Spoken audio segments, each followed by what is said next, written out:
Iran বিরোধী হামলা আরও জোরদার করতে আবারও যুক্তরাষ্ট্রকে আহ্বান জানিয়েছে সৌদি আরব।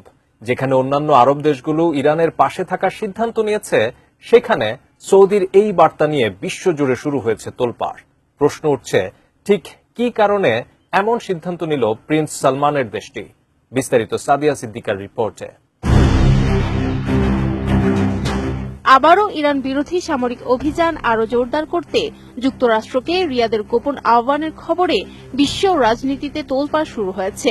নিউ ইয়র্ক টাইমসের এক প্রতিবেদনে জানানো হয়েছে, রিয়াদ কেবল এই অভিযান চালিয়ে যাওয়ার পক্ষেই নয়, বরং এর তীব্রতা বহুগুণ বাড়ানোর জন্য ওয়াশিংটনকে জোরালো অনুরোধ জানিয়েছে। সৌদি গোয়েন্দা সূত্রের খবর, দেশটির নেতা ক্রাউন প্রিন্স মোহাম্মদ বিন সালমান মার্কিন প্রেসিডেন্ট ডোনাল্ড ট্রাম্পকে এই যুদ্ধ সংক্ষিপ্ত না করার জোরালো আহ্বান জানিয়েছে। যুবরাজের দৃষ্টিতে এই মার্কিন ইসরায়েলি আগ্রাসন মধ্যপ্রাচ্যের মানচিত্র পুনর্গঠনের এক ঐতিহাসিক সুযোগ। খোদ প্রেসিডেন্ট ট্রাম্পও পরোক্ষভাবে এই খবরের সত্যতা নিশ্চিত করে জানিয়েছেন, যুবরাজ একজন সত্যিকারের যোদ্ধা এবং তিনি আমেরিকার পাশেই আছেন।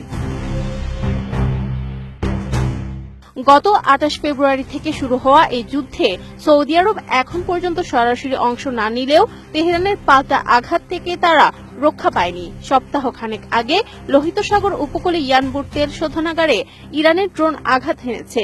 বর্তমানে হরমুজ প্রণালী দিয়ে তেল পরিবহন প্রায় পুরোপুরি বন্ধ থাকলেও লোহিত সাগরের পাইপলাইন ব্যবহার করে রিয়াদ তাদের রপ্তানি সচল রেখেছে।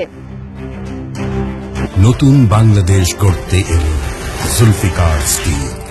জুলফিকার স্টিল, ইস্পাত দৃঢ় অঙ্গীকার। তবে ইয়ানবুর হামলা মূলত সৌদি আরবের এই বিকল্প অর্থনৈতিক করিডোরকেও হুমকির মুখে ফেলার এক কড়া বার্তা। এছাড়া ইয়েমেনের হুথি বিদ্রোহীরা যদি এই যুদ্ধে সরাসরি ইরানের পক্ষে যোগ দেয়, তবে সৌদি আরবের নিরাপত্তার ঝুঁকি কয়েকগুণ বেড়ে যেতে পারে। বিশ্লেষকরা বলছে, রিয়াদ বর্তমানে সতর্ক নিরপেক্ষতা বজায় রাখলেও তাদের পিঠ দেয়ালে ঠেকে গেছে। ২০০৮ সালে তৎকালীন বাদশাহ আবদুল্লাহ ইরানকে সাপের মাথা হিসেবে অভিহিত করে তা কেটে ফেলার যে আহ্বান জানিয়েছিলেন, বর্তমান পরিস্থিতি যেন সেই পুরনো বৈরিতাকেই নতুন রূপ দিচ্ছে। যদিও সাম্প্রতিক বছরগুলোতে আলোচনার চেষ্টা হয়েছে, কিন্তু ট্রাম্প ও নেতানিয়াহুর অতর্কিত হামলা পরিস্থিতি ভিন্ন দিকে মোড় দিয়েছে। কূটনৈতিক বিশ্লেষক এলি গেরান মায়েহ মনে করেন, যুবরাজ গত কয়েক বছর ধরে ট্রাম্প প্রশাসনের ওপর যে বিশাল বিনিয়োগ করেছিল, তার ফলাফল এখন সংকটের মুখে।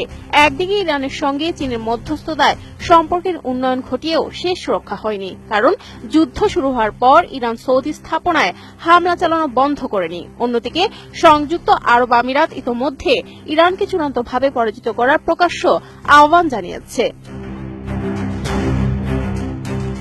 এই পরিস্থিতিতে সৌদি আরব এক কঠিন দোটানার মুখে। তারা একদিকে যেমন আমেরিকার নিরাপত্তা বলয় থেকে সরতে পারছে না, তেমনি লোহিত সাগরের পাইপলাইন রক্ষা করতে গিয়ে সরাসরি যুদ্ধে জড়ানোর ঝুঁকিও এড়াতে পারছে না। পাকিস্তানের নেতৃত্বে চলমান শান্তি প্রচেষ্টা যদি ব্যর্থ হয়, তবে কি সরাসরি সামরিক অংশগ্রহণের পথেই হাঁটবে Saudi Arab? Sadia Siddika, ATN news.